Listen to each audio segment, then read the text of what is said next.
All right, this past Saturday, Secretary of State Mike Pompeo delivered remarks to the National Governors Association meeting in Washington, D.C., where he warned state leaders of Chinese Communist Party's growing influence across the United States at every level of government, including our schools. Now, many Americans may be worried about the infiltration of the coronavirus, but the concern here is that the Communist Party is attempting to infiltrate American institutions. Joining me now to talk about it is Secretary of State Mike Pompeo. Mr. Secretary, welcome back to Washington Watch. Tony, it's great to be with you. Thank you for having me on today. Now, you sent a very clear warning to state leaders that they need to be on the lookout for efforts by the Chinese Communist Party to infiltrate various levels of government. Tony, I spoke about a series of facts, things that we all know and that, frankly, aren't quite broadly enough on people's radar screen, including state and local officials, governors, school principals. These are entities, Chinese Communist Party entities that have what would be seemingly innocent faces on them. The Thousand Talents program, Confucius Institutes, and our institutions of higher learning. On their face, they look like just friendly outreaches from a country that wants a deeper set of relationships. But in fact, these entities are controlled and directed by the Chinese Communist Party. And what I was attempting to do was talk about how diplomats, Chinese diplomats who are serving here in the United States, are leading and executing on those programs in ways that present risk to American businesses, to Americans' privacy, and to America's foreign policy and national security. So it's not a partisan issue. There were 40-plus governors from all across the country, and I wanted them to be on heightened awareness about the risks associated with these various entities. There's an effort at the government level where you see actually a number of Chinese businesses, sometimes fronts for the party, doing building projects, roads, such here in the United States. But you also pointed out in education that this is happening in classrooms K through 12 as well as college campuses. How's that happening? So President Trump's been very clear. Chinese students coming here to get a good education is something we welcome. In the same, what we need is transparency and reciprocity. We need.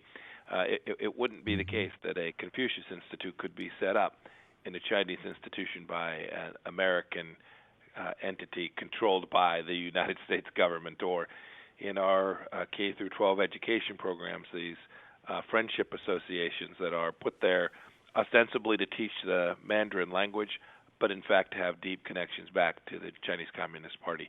That's not right. We know the fact that they won't give us reciprocity is an indicator that these are not purely benevolent institutions, but rather are aimed at some other Chinese government objective. And we have Chinese citizens all across the world. I ran a small business in China. There are wonderful, great Chinese people. What I'm asking leaders to take note of is the risk that those with whom they deal may have an agenda that is different from the one that they present, and they may in fact be connected to the People's Liberation Army or the Chinese Communist Party itself. And Mr. Secretary, you've made very clear that we don't want to cut off relations with China. We want to maintain a relationship, but an equitable relationship. And I think an evidence of that desire to be a good neighbor to China is how we've responded to the coronavirus. We are all across the United States government working diligently to support everyone who is at risk from the spread of the coronavirus. You've seen what we've done to protect Americans in terms of the State Department getting some 700 or 800 plus people out of Wuhan, out of the central location where this all began. We've watched America now come to help China, offering up to $100 million to assist them. We've provided medical supplies to them. We'll continue to provide that support. We're also, Secretary Azar, working diligently to provide American technical support, medical, epidemiological experts, so that we can help resist this, what is now a global threat. And America stands ready to continue to support the Chinese government in this. To your point, this is a place where we have a set of common interests and important objective, and America, at President Trump's direction, is prepared to do all we can to help keep not only Americans safe, but those all around the world. But we can differentiate between our humanitarian efforts where we want to help whatever nation might be in trouble and is willing to accept our help, and being naive and allowing a communist regime to infiltrate various levels of government. Or, quite frankly, I think we have to look at some of our, like the World Bank and some of the funds that we're sending to the low-interest loans that we're allowing China to have, that it oftentimes is being used for technology and other purposes that run counter to our focus on international human rights. Yeah, Tony, you've got it exactly right. Look, this is a broad effort that President Trump has directed us to undertake, whether it's the risk of Chinese technology in our systems, which would give a key way for the Chinese Communist Party to have access to the most intimate information of American citizens. We've gone around the world telling other countries they need to be careful about that too. Or to your point about how the Chinese are using financial power to leverage into political control and influence in countries around the world. We can see this now. This is bipartisan. America didn't do enough for the last 10 or 15 years that under Republican and Democrat presidents alike.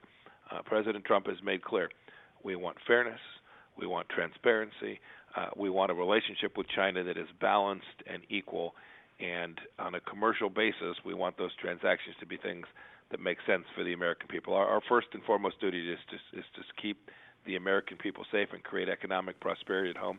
You can't have that when the Chinese Communist Party is stealing hundreds of billions of dollars of our most important technology and intellectual property.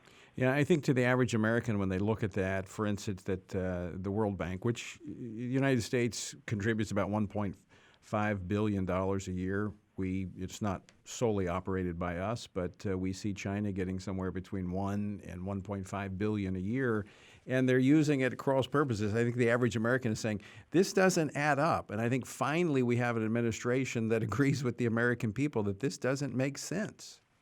We're working our way through that. The World Bank, we made real progress to make sure that the precise situation that you describe is tapered off just as quickly as we can. I've spoken with the new leader at the World Bank. He understands this, and he understands how the American people's taxpayer dollars that go to that institution shouldn't be used in ways that are detrimental to America's security.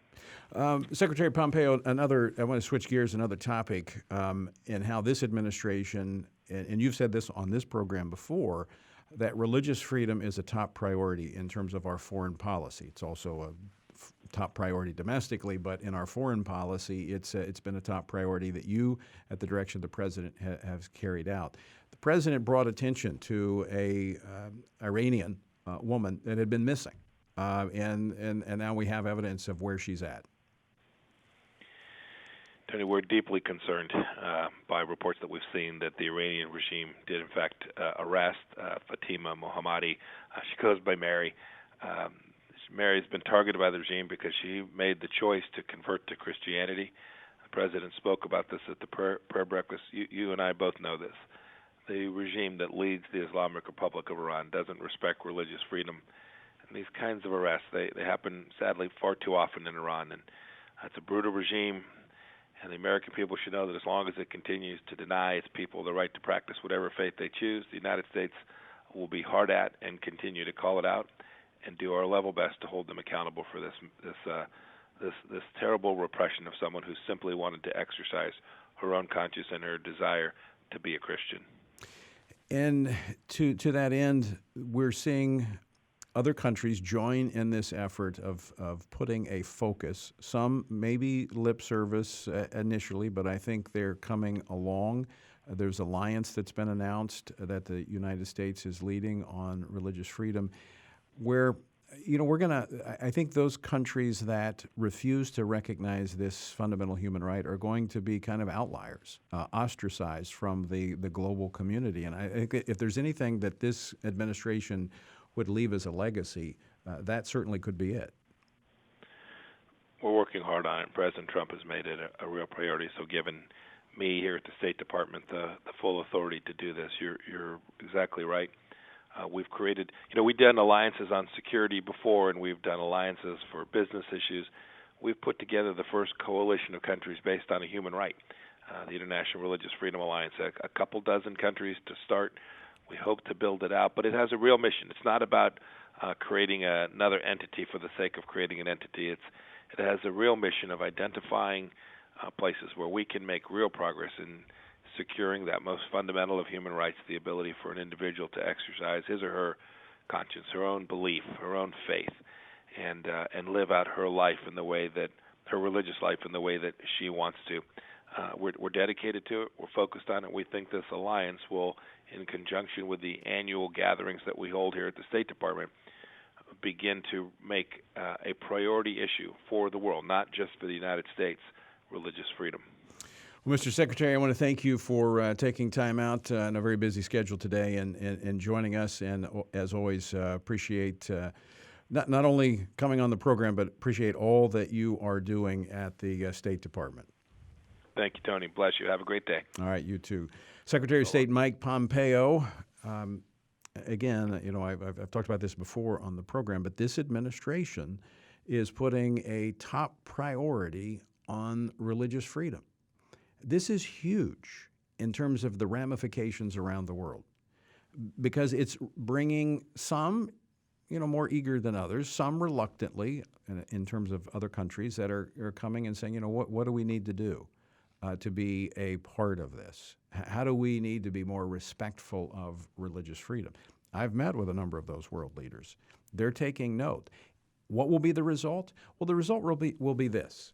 Now, it's not going to be the vibrant religious freedom First Amendment that we have here in this country that is unique and that we need to protect here at home, but it will be an improvement.